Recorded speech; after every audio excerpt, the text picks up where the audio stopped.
I believe, before I came in Britain, when I was living in Malaysia, I'm from Malaysia, and we believe that by the time Imam Mahdi comes to this world, and Islam will be the strongest religions in the world, isn't it?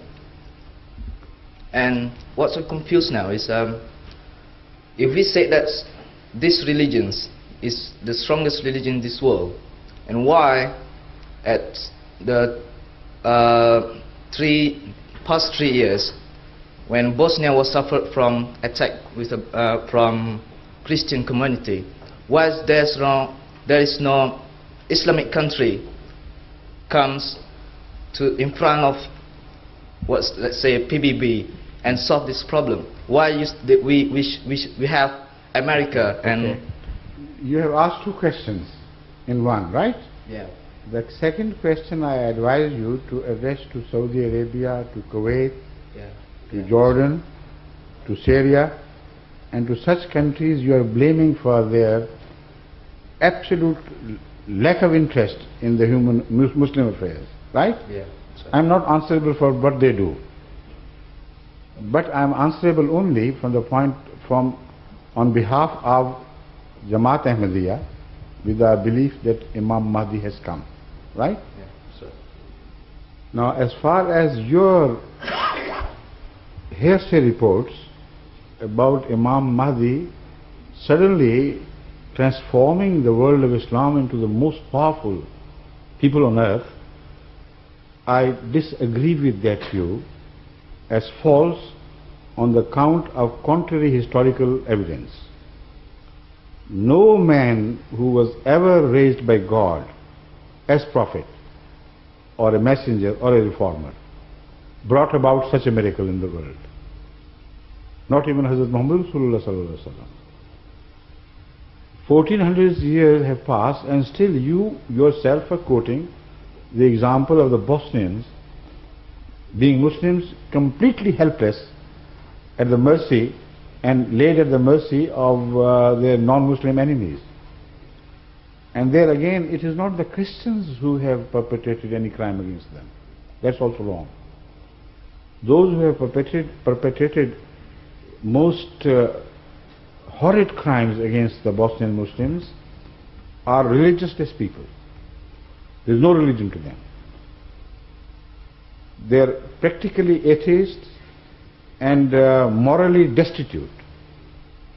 So why to blame Christianity unnecessarily for the crime committed by non-Christians? Understand? Now coming back to the question of the Imam Mahdi, I remind you to the basic fundamental principle that God has enunciated in the Holy Quran repeatedly, which is lan tajida li sunnatillahi tabdila wa lan tajida li sunnatillahi tahwila. The ways in relation to mankind, in relation to religions, have become parts of human history and religious history, and you will never see any change in the conduct of God in relation to the attitudes of peoples on earth. And repeatedly it challenges man to find one single example where God changed his ways and his attitude to the problems. Whenever he raised a prophet, he raised that prophet from the weakest of the people. No, not the weakest of the people, among the strongest, of course, of the society, but individually so weak that he was never supported by any powerful group. Every prophet came independently as a single person.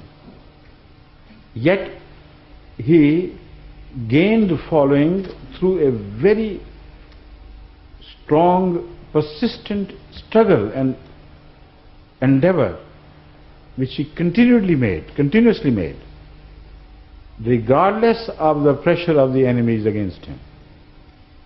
The miracle, which is the Sunnah of God in this case, which was common to all prophets, was that despite the fact they were neither supported by a powerful social group, economic group, religious group, political group, they were, even if they were popular, they were left alone after they claimed to be from God, yet they emerged victorious, invariably. But through a slow process of change, which began with moral change. And that change itself was not brought about through a spell cast by a prophet. That change was brought about through human sacrifices. Each person who answered to the call of a prophet accepted a miserable life for the sake of the truth.